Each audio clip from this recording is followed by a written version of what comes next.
고백드립니다. 전능하사 천지를 만드신 하나님 아버지를 내가 믿사오며 그의 아들 우리 주 예수 그리스도를 믿사오니 이는 성령으로 잉태하사 동정녀 마리아에게 낳으시고 본디오 빌라도에게 고난을 받으사 십자가에 못 박혀 죽으시고 장사한 지 사흘 만에 죽은 자 가운데서 다시 살아나시며 하늘에 오르사 전능하신 하나님 우편에 앉아 계시다가 저리로서 산 자와 죽은 자를 심판하러 오시리라. 성령을 믿사오며 거룩한 공예와 성도가 서로 교통하는 것과 죄를 사하여 주시는 것과 몸이 다시 사는 것과 영원히 사는 것을 믿사옵나이다. 아멘. 우리 찬송가 373장 찬송합니다. 찬송가 373장입니다.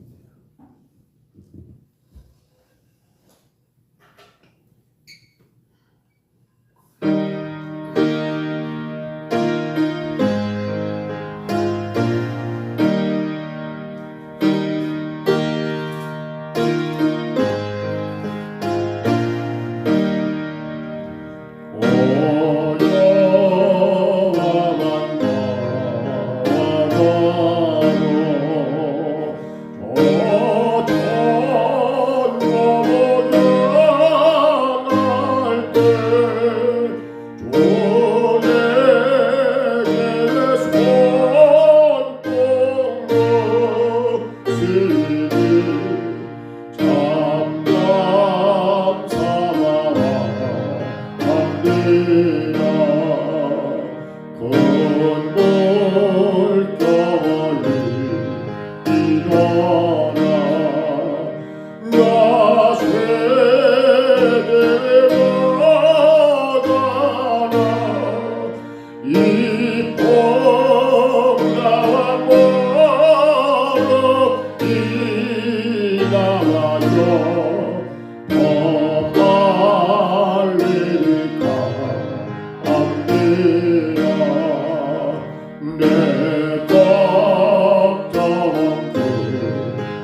깨매와세고 내 조여워 어둠 영원을 검밟게 하소서. 이 세상도 오락가 도도성을 떠났고 내 몸에 화게 없었는데 근데도 주소서.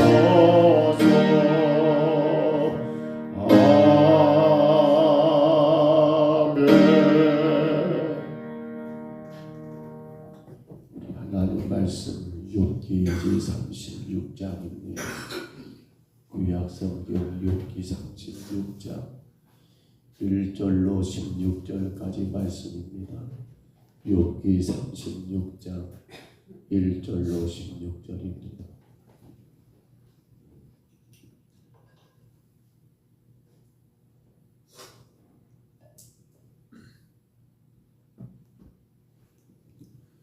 구약성경 욥기 36장 1절로 16절까지 말씀입니다. 1절부터 16절까지 하나님의 말씀입니다. 우리 같이 봤습니다.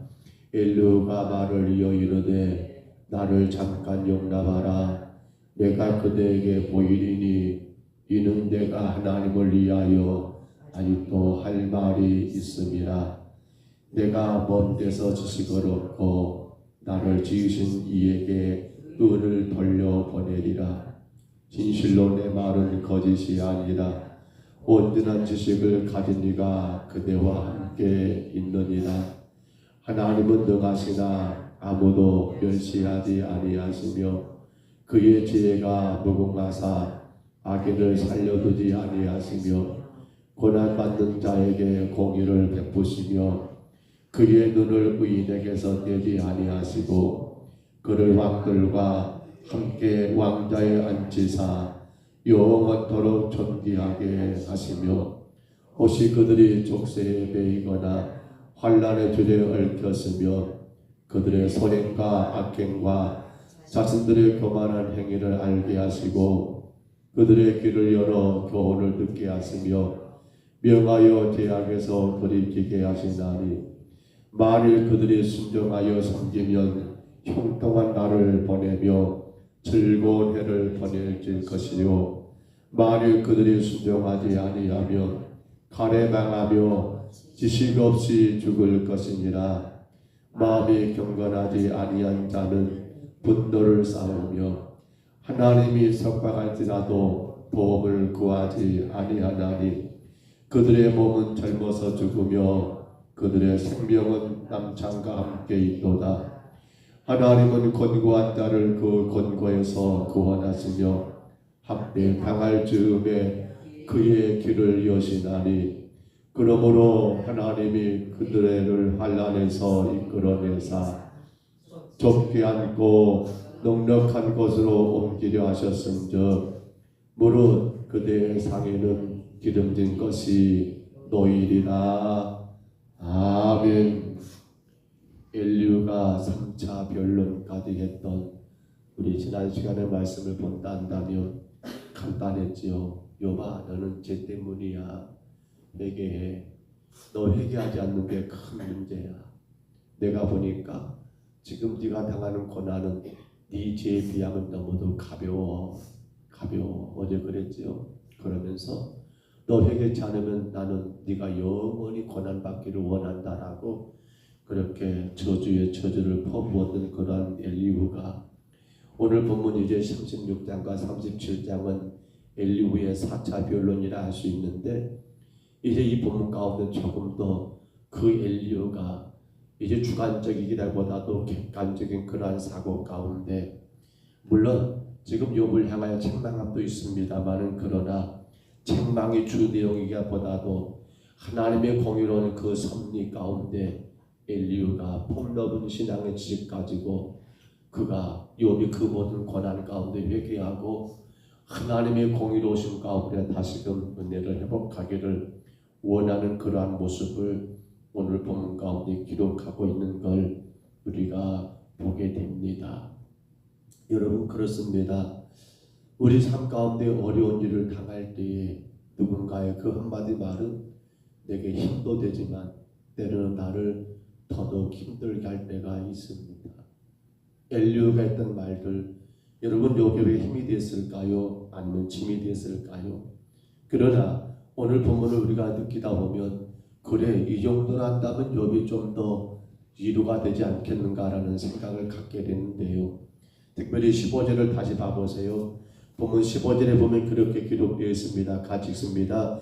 하나님은 권고한 자를 그 권고에서 구원하시며 학대에 당할 즈음에 그의 길을 여시나니.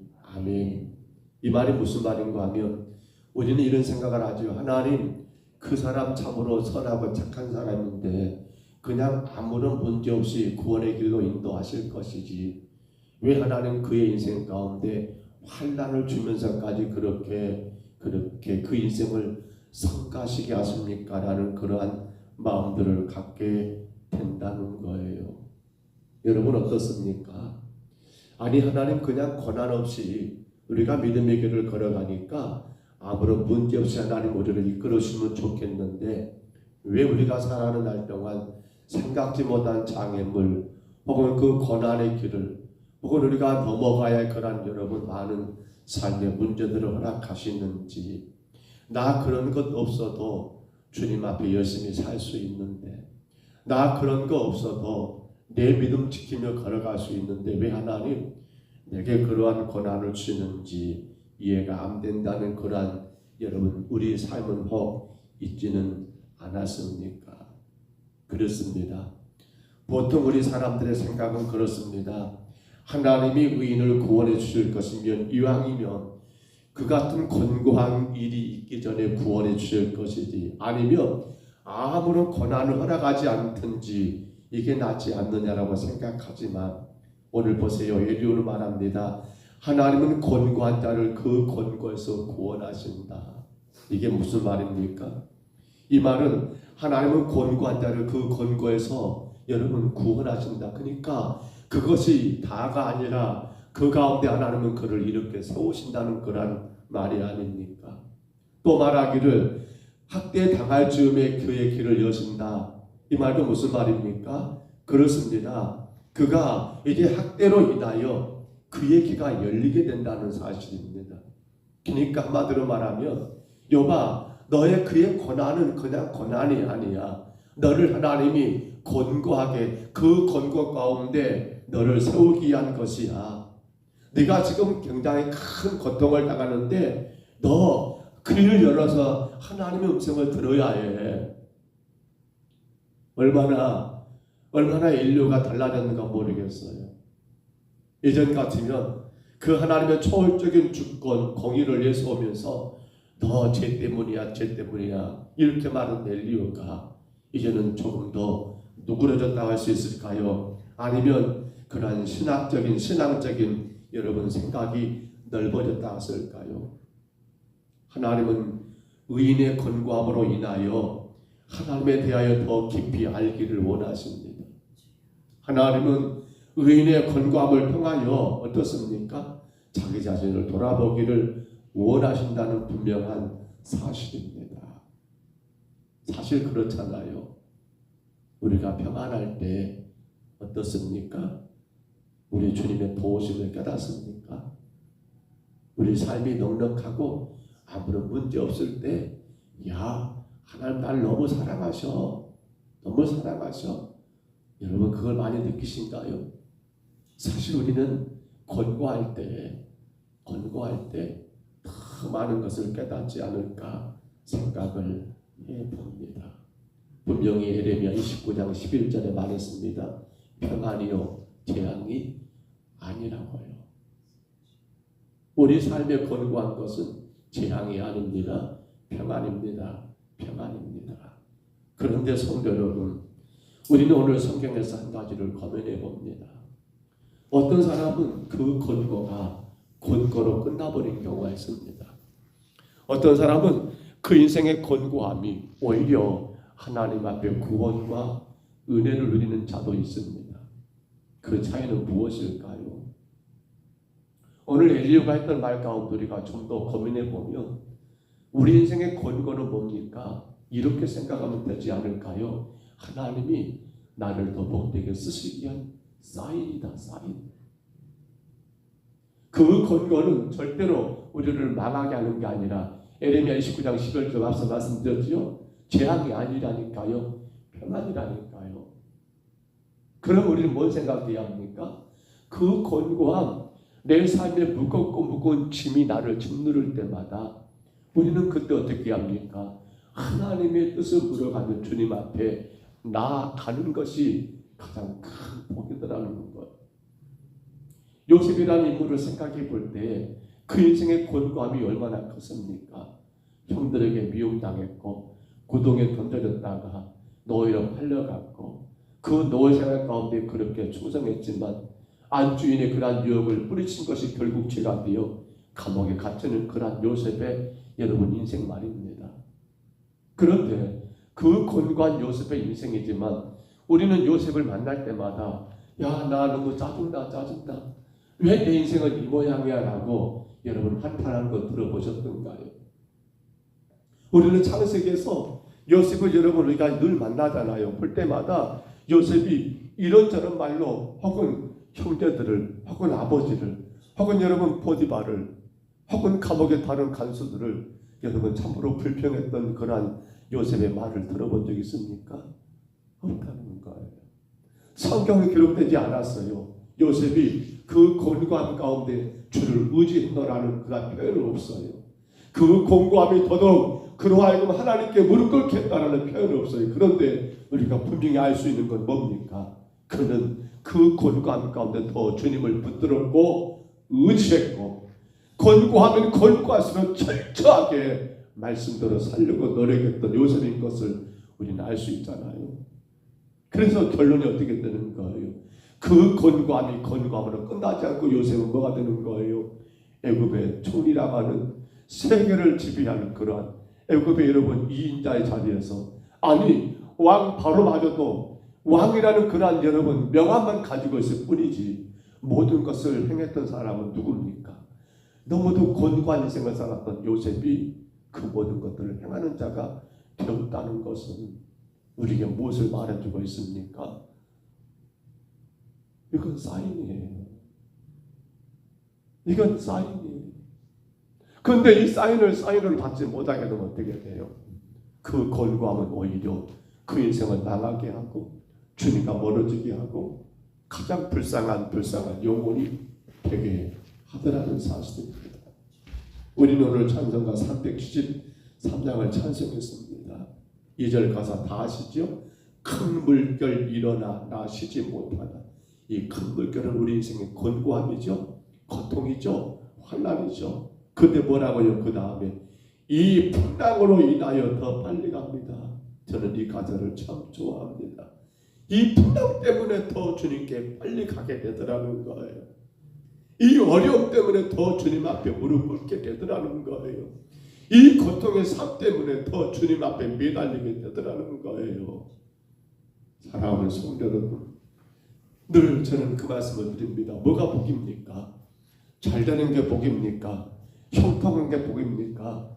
여러분 물론 잘 되시기를 바라고 반사가 형통하시기를 축복합니다. 그런데요 가장 큰 복은 뭡니까? 하나님께 나가는 것입니다. 주님을 붙드는 것이 복이에요. 잘되고 형통한 것이 그게 복의 완성이 아니라 그 모든 것은 결국 우리를 어떻게 하게 한 겁니까? 주께도 더 가까이 나가게 한 것이지 더 주님 붙들고 주님 뜻이 무엇일까 그대로 따라 순종하게 함이 이함이지 결코 그것 자체가 복은 아니라는 거예요. 그러므로 생각해 봅니다. 여러분의 삶 가운데 권고한 것이 얼마나 많습니까? 근데 그것 때문에 여러분 이 아침에 주님 앞에 올라와 기도하고 주의 도우심을 구하고 있다 한다면 우리 뭐라고 고백해야 합니까? 우리 뭐라고 말해야 합니까? 그렇습니다. 이 풍랑으로 인하여 여러분들이 주님께로 지금 나오고 있는 이것 자체가 복이더라는 거예요. 모르겠습니다. 우리는 천국 가는 그 순간 그날까지 내 인생의 문제를 해결하지 못한 채 살 수도 있습니다. 세상에 볼 때는 참 저 사람 지지도 복이 없다라고 말할지도 모르겠습니다. 그러나 여러분 그게 중요합니까? 아닙니다. 그 공고함 때문에 주님 앞에 예배할 수 있단다면, 나의 구원에 주님 앞에 엎드릴 수 있단다면, 날마다 주님의 도우심을 구하며 여러분 말씀을 따라갈 수 있단다면, 오늘 그것이 지금 엘리후가 요백하는 말이에요. 아니 오늘 이것이 바로 하나님 우리에게 주신 복이에요. 사랑하는 성도 여러분, 신앙은 세상의 기준이 아니에요. 신앙은 오직 하나님 말씀을 따라가는 게 신앙의 기준이에요. 내가 오늘도 주님 말씀 의지하고 주님께 나아 내 죄를 회개하고 주의 도우심을 구하고 있다면 여러분은 세상에서 가장 행복한 분들이십니다. 뭐가 다 됐습니까? 남들보다 많은 집을 가지고 있습니까? 건강 가지고 있습니까? 아니죠. 여전히 곤고합니다. 여전히 어렵습니다. 여전히 해결되지 못한 짐이 우리 마음을 힘들게 하고 괴롭게 합니다. 그러나 그것이 결국 나를 어떻게 하고 있습니까? 주께로, 구원의 주님께로, 능력의 주님께로 여러분 우리의 걸음을 옮기셨고 예배하는 자리로 우리를 세우셨다 한다면 우리는 이보다 더 큰 복이 없음을 믿으시기를 바랍니다. 성경 말씀 전도서 7장 14절을 말합니다. 형통한 날에는 기뻐하고 건고한 날에는 뒤돌아보아라. 이 두 가지를 하나님이 병행하게 하사 사람이 그의 장래를 능히 헤아려 알지 못하게 하셨느니라. 그렇습니다. 형통한 날에는 기뻐하고요, 건고한 날에는 뒤를 돌아보면서 주께로 가면 됩니다. 하나님이 다 길을 허락하지는 않아요. 왜냐하면 그래버리면 사람들이 하나님께 안 오잖아요. 모르겠습니다. 여러분은 안 그러시겠습니다만 여러분의 삶이 정말 꽃피는 봄날만 계속 된다 한다면 누가 새벽에 주님께 나올까 모르겠어요. 모든 게 다 형통하고 남부른 것이 없고 정말 여러분 완벽한 그러한 삶이 되고 있다면 누가 새벽을 깨울까 여러분 염려가 되기도 합니다. 말씀을 줬습니다. 야고보서 1장 12절은 이렇게 말합니다. 시험을 참는 자는 복이 있나니 이는 시련을 견디어 낸 자가 주께서 자기를 사랑하는 자들에게 약속하신 생명의 면류관을 얻을 것이기 때문입니다. 시련을 참는 자가 복이 있습니다. 건고한 가운데 불평하고 여러분 원망하는 자가 복 있는 것이 아니라 내 인생의 시련, 내 인생의 고통, 내 인생의 어렵고 해결되는 그 문제, 이 시련을 견디는 자에게 하나님 뭐 주신다라고요? 생명의 면류관을 주신다라고 성경은 분명히 말합니다. 근데 그게 당연하더라고요. 왜냐하면 시련을 이겨내려 한다면 주님께로 나올 수밖에 없어요. 그 권고함을 감당하려고 하면 주님 붙들 수밖에 없어요. 그러니까 생명의 면류관이 주어진 거지요. 시련 자체가 생명의 면류관을 주는 건 아니잖아요. 그걸 견뎌야 하니까. 그 쓰라린 아픔을 견뎌야 하니까. 그 해결되지 못한 문제들을 이겨내야 하니까. 오늘도 귀한 하루가 시작됐습니다. 세상 가운데 여러분보다 복받은 분이 없음을 믿으시기를 바랍니다. 잘 되고 못 되고가 아닙니다. 기준이 내가 주님 앞에 엎드리니까, 내가 새벽을 깨우며 예배자로 주님 앞에 나가고 있으니까. 어떤 환경, 오늘도 우리가 만나는 많은 일들 가운데 어떤 처지, 어떤 일들이 여러분 가운데 힘들게 한다 할지라도 여러분 그것 때문에 무너지지 마시고 그것 때문에 주님께 더 겸손히 나가 더 주님 앞에 가까이 나가는 온전한 예배자들이 다 되시기를, 그로 인하여 진정한 하나님의 신 평강을 누리시기를 주의 이름으로 축복합니다. 주의 이름으로 축원합니다. 우리 하나님 아버지, 은혜와 사랑을 감사합니다. 얼마나 욥이 힘들을까요? 얼마나 욥이 하나님 아버지 마음이 무거울까요? 그러나 아버지 욥이 이러한 곤고함 때문에 더 주님 의지하기를 원하는 오늘 엘리웨의 변론을 통하여 우리가 많은 은혜를 누립니다. 여전히 우리 삶에 해결되지 못할 수많은 무거운 짐들, 참으로 곤고하고 곤고한 인생이지만 그 곤고함 때문에 주님 앞에 나올 수 있으니 얼마나 큰 복인지요. 그 시련과 역경 가운데 주를 의지할 수 있어서 얼마나 큰 축복인지요. 그러한 자에게 생명의 면류관이 주어진다라고 주님 말씀하신 것처럼 우리 하나님, 여전히 해결되지 못한 우리 인생의 무겁고 무거운 짐들, 아버지 온당 불평할 것이 아니요 오직 모든 것들이 가능하신 주님 앞에 나와 엎드려 간구하며 은혜를 구하는 우리의 삶이 되게 주여 도와 주옵소서. 그 시련 그 역경이 나를 주께로 더 가까이 인도함을 기억하게 하옵소서. 그것 때문에 내가 더 주님 붙들게 되고 주 앞에 엎드리게 된 것을 깨닫게 도와 주옵소서. 주님, 그러므로 어떤 환난과 역경이 우리를 힘들게 한다 할지라도 성도는 걱정할 것이 없고 두려워할 것이 없는 것은 주님 앞에 나와 예배와 기도 가운데 온전히 주님께 맡겨드리며 우리 주님의 주님 아버지의 평안으로 하루하루를 승리하는 믿음의 귀한 심령들 되게 하여 주옵소서.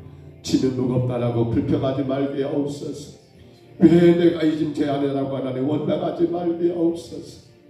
주가 내게 허락하셨을 때 내게 마땅히 하나님 아버지 필요하기에 주시기 위하여 준 짐으로 알고 힘써 감당하는 종과 우리 모든 심령들 되게 하여 주옵소서.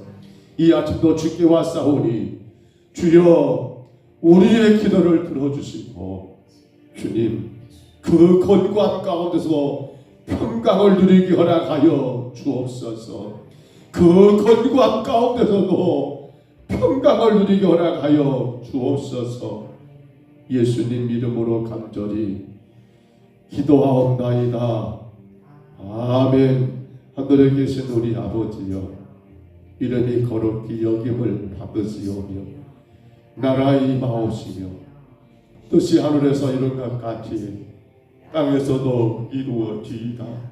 오늘날 우리에게 일용할 양식을 주옵시고 우리가 우리에게 죄진 자를 사하여 준 것 같이 우리 죄를 사하여 주옵시고 우리를 시험에 들게 하지 마옵시고 다만 악에서 구하옵소서. 내게 나라와 권세와 영광이 아버지께 영원히 있사옵나이다. 아멘. 우리 아침에 간절히 기도합니다. 내 인생의 곤고함이 나의 무거운 짐이 아니라 나로 주께로 더 가까이 나가게 하는 힘이 되는 원동력이 되는 것을 기억하고 감당하게 하옵소서. 주여, 곤고함 때문에 내가 불평하거나 낙심하지 말게 하시고 그러기에 능력의 주님 앞에 엎드린 우리 신앙 되게 하여 주옵소서. 거기에 생명의 멸류관이 있다라고 말씀하신 것 깨닫고 귀하게 그 멸류관 받아 쓸 수 있는 우리의 믿음 되게 주여 도와주옵소서. 간절히 구하십시다. 또한 이 아침에도 우리의 삶의 무거운 짐들을 주님 앞에 아뢰옵니다. 주님, 내 어깨에 이 짐 때문에 내가 너무나 힘들고 어렵습니다. 주여 내게 평강을 주옵소서. 주여 이 문제들 해결하여 주옵소서. 간절히 구하시기를 바랍니다. 특별히 우리 가정들마다 주님만이 아시는 우리 힘들고 어려운 문제들 주 앞에 겸손히 아뢰시기를 바라고요. 우리 성도들이 믿음에 굳게 서서 모두가 다 생명의 멸류관을 얻어 쓸 수 있도록 그 신앙을 가져갈 수 있도록 위하여 구하시기를 바랍니다. 돌아온 주일 몇 주 감사드립니다. 무엇을 감사해야 할까요? 그렇습니다. 오늘도 주님 앞에 예배할 수 있음을 감사합니다. 나 같은 죄인을 구원하시고 지금껏 써주신 만큼 감사합니다. 주님께서 내가 나가신 모든 삶에 감사하는 귀한 감사절이 될 수 있도록 이하여 기도하시기를 바랍니다. 주일에 교회 나오지 못한 성도들, 우리 구역 안에 아직도 주님 앞에 서지 못한 영혼들 품고 기도해 주시기를 바라고요. 교회상에 있는 성도들 일어나도록 이하여 기도하시기 바랍니다. 우리 주님 한번 부르시고요. 우리 간절히 각자 통성으로 기도합니다. 주여